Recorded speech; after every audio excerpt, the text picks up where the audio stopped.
Hello ladies and gentlemen, welcome back once again to SMTF. Today we are going into the final domain, the domain of greed.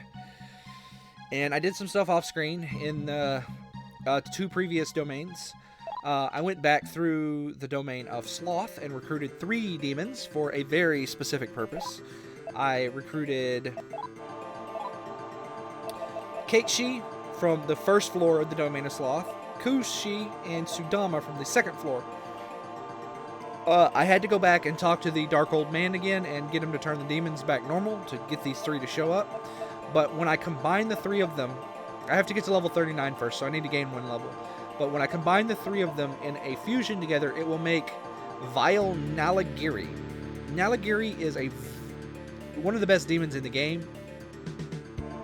And the inclusion of this demon is why I completely discounted ever having any Chaos Demons in my party whatsoever.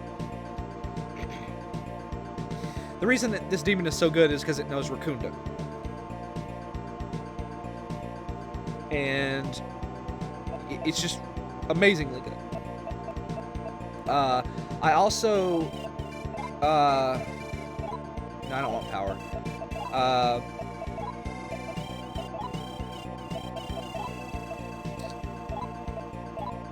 I also went back through the domain of envy. You might have noticed that I actually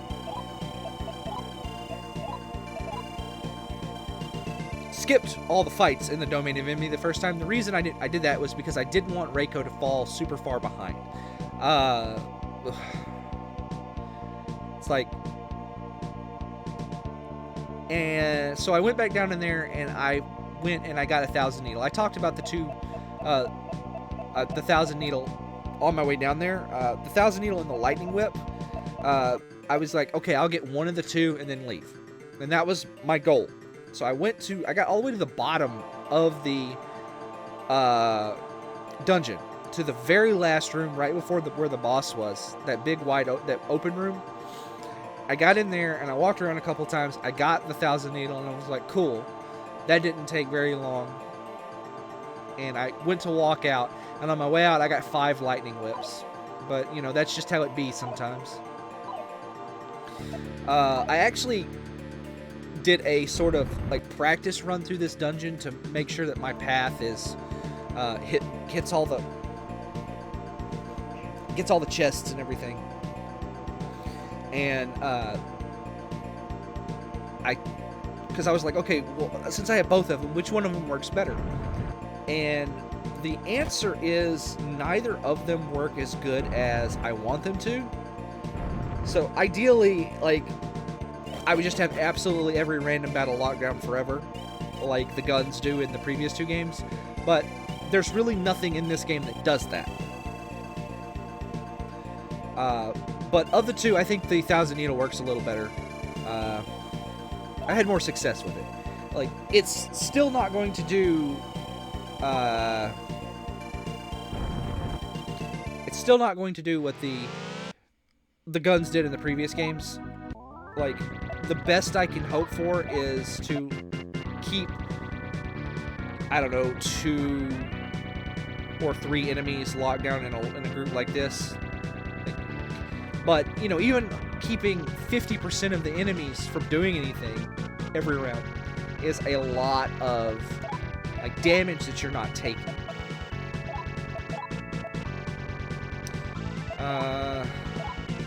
I wish that some of these skills didn't cost so much. That said, the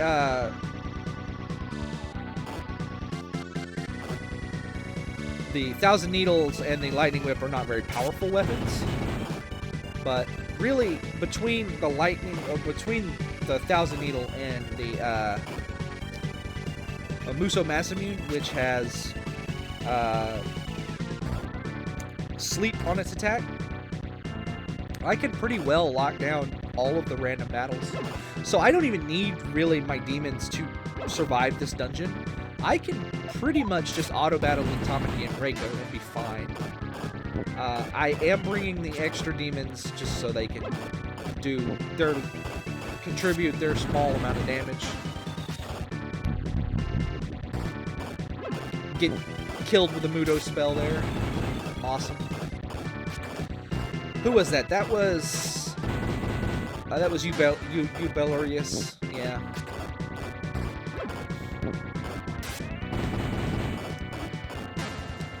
It's fine.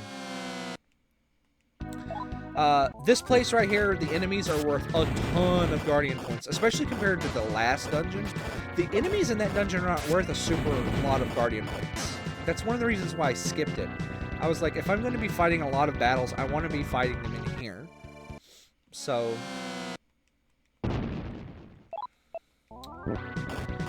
Also, that other dungeon is not super interesting, and I don't like it because it's dark zones and teleporter mazes everywhere. And that's like, you're like, ugh. It's like, ugh. Ugh. Yeah, the previous two dungeons in this are kind of a stinker, kind of stinkers in my mind, for different reasons. Obviously, the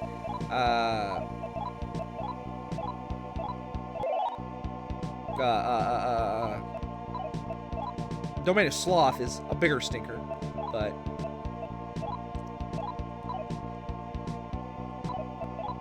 let's see. Do you have? Yeah, you do. Okay. Okay, cool. I'm gonna do my best to kind of show you the path that I'm taking through these areas, so you can kind of see. We are currently on the second floor. And this is a detour we're taking now. These stairs right here go to the casino that isn't here. Unfortunately, there's nothing new in the casino, but that's fine because I really want a specific item anyway. I think I've went over this before, but all the equipment that's for sale here is like male only. We don't have any men in our party. So we're going to buy 9,000 coins. And I'm going to... By the way, the King Frost Rod is really good if you do have a male in your party. If you have Charlie or you have a male main character. King Frost Rod is basically the Lightning Whip except frost. It freezes. It's very good. But anyway, I want to buy Rasta candy. I want to buy a lot of Rasta candy.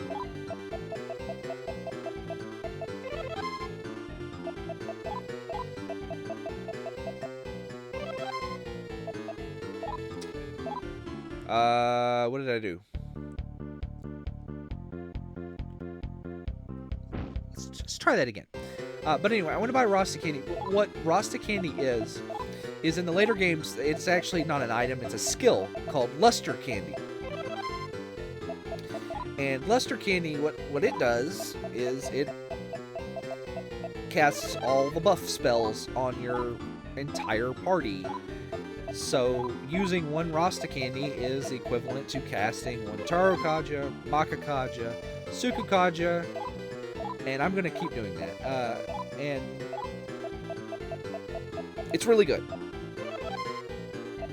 And the great thing about it is, since it's an item, like I can have Tamaki use it if I need to, Reiko can use it. It's really good for Reiko because I don't think she actually has the ability to learn any buffs. I'd have to look at all of her guardians, and I just don't feel like doing that. But I'm at a point where I don't particularly care what happens with Reiko. So having her use Rasta Candy in the boss fights is about as good as anything else she could be doing.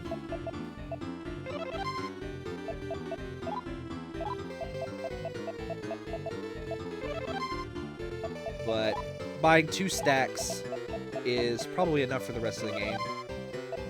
I should have plenty of money regardless. Like if I need more, I can come back and get more.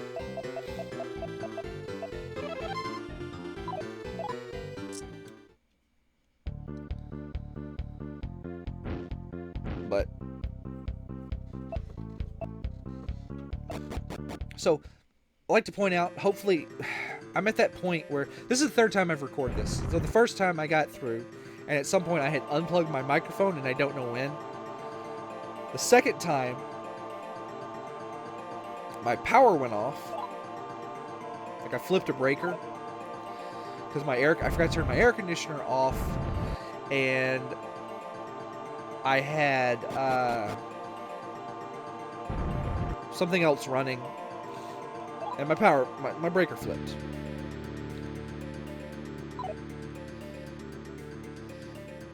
Okay. So I'm at that point where, like, when you record for a really long time and you have to, like, scrap recordings, there's this place you get to where you're like, the stuff starts to blend together in your brain and you're unsure if you've actually talked about a thing because you have talked about it previously, and your brain is like, did I already talk about this in this? And I'm kind of there. So I'm hoping I don't forget anything. I've already talked about, like, the main stuff. Like, I talked about the 1,000 Needles. I talked about Nalagiri. I talked about what I did in the previous two things. So I'm good there. But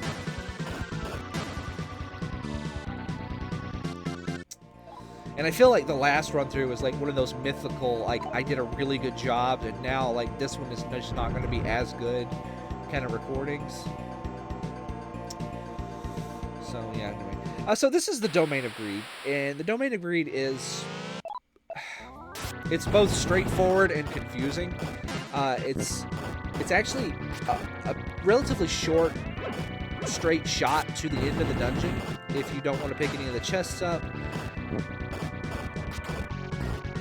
The thing that makes it difficult, there's not a lot of gimmicks to this. There's a few teleporters, but there's no teleporter mazes. And there's a few holes, but it's all, like, on the linear path.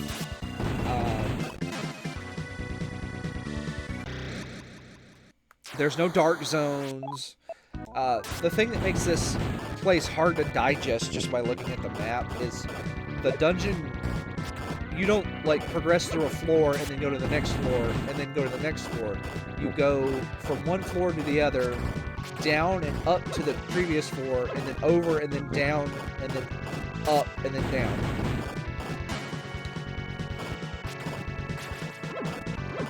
But it's really not that complicated if, like, once you get it in your head. But looking at the map, it's like, wow, this is a mess, and I don't know how this works.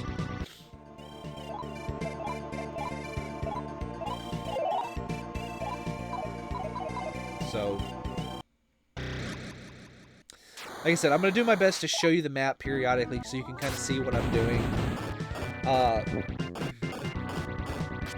If you're unlike me and you actually want to, like, and you like to, like, gather the demons up and then see what you can fuse them into, I've already explained my reasoning. I really, really, really just like to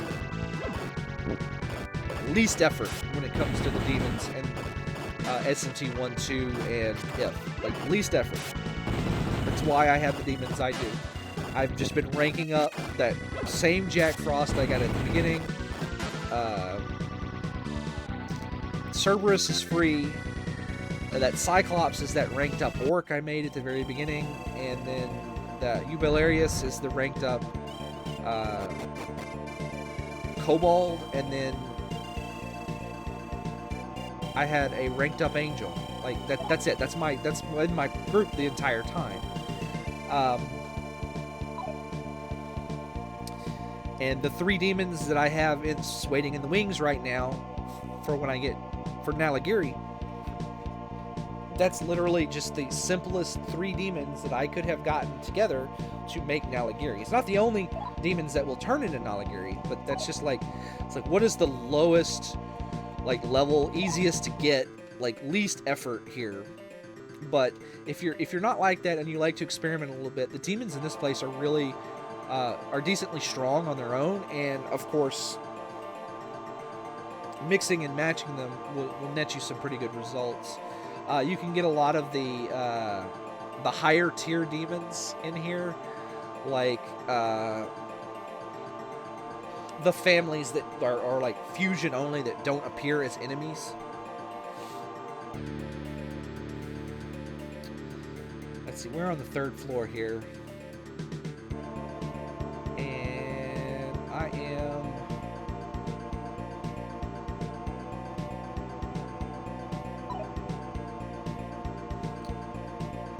I need to go through here.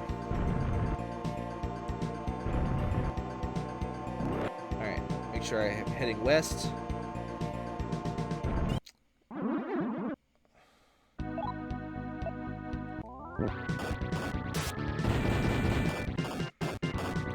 One of the things that's really irritating about losing those recordings is that I turn my air conditioner off, generally, when I have, when I'm recording, because, you know, it makes noise, shows up on the microphone. Maybe I should just run from these guys. Yeah, I'm just gonna run.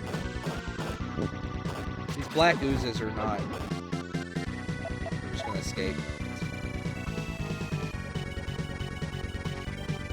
Ah, really? One of the downsides to, like, I guess, engaging into the Guardian system is my, you could say, I guess, that my,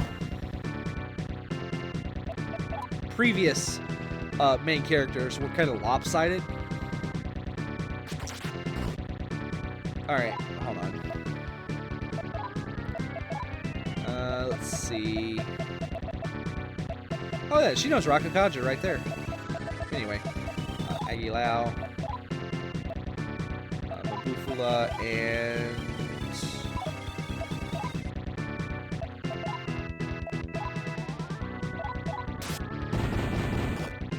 unfortunately, the black oozes are highly resistant to pretty much everything. It's very irritating.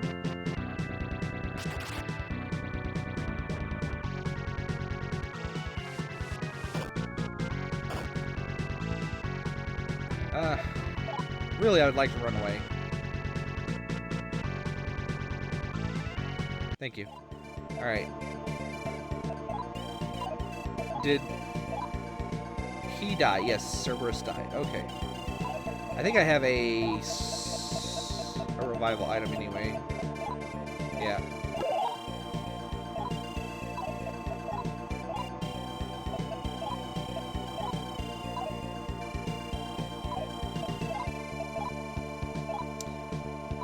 Honestly, I was probably going to sell that anyway when I got to the town, so it's not really that big of a deal. Let's just get him back up. Now, who has... There, you do. Alright, cool.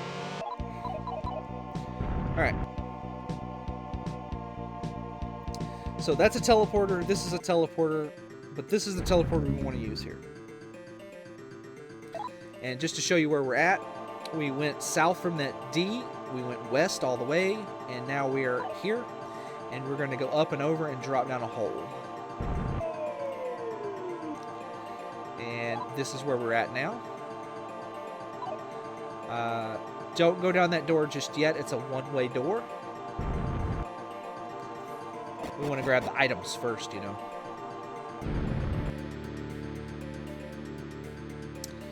And we want to head north here. Vile Naligiri, how are you?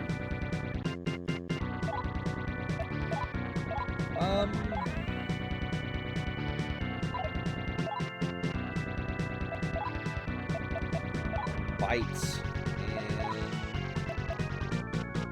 Hell's Fist and Hammer, no, Hell's Fist. So, if you are in a situation where you need a sword, for whatever reason, maybe you didn't get the Musa Masamune, maybe you want a second one for Reiko to use in boss battles, the Naligiri drops the best weapon that's available in this place. He drops the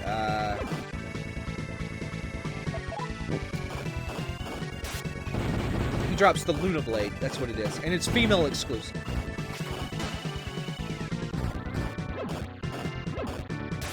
The Jin there drops the Shamshir, I do believe, which is a single attack weapon. It's, I mean, if you've got nothing better, it's okay, but honestly, eh. Let's see. Guess we'll just up the stamina. Definitely want to up her stamina. She's got no pluses whatsoever. Alright. And we want to go through here and through here. Get some stamina incense, and we're just going to head on back the way we came. There are quite a few geysers in this place. In fact, that door to the right of us right now is a geyser. So, don't be afraid to wander around this place. I did quite a fair bit of wandering around, actually, when I was trying to figure out like what is the best path through here. And at this point, I've kind of got it. That's the wrong door. I've kind of got it down to a science? Question mark. Man, I almost don't even like fighting the trolls. They're so tanky. That's one interesting thing about the first. I'd have to double check. I don't think it's quite like that in the later games. Maybe it is, but in the first 3 S&T games on the Super Nintendo here,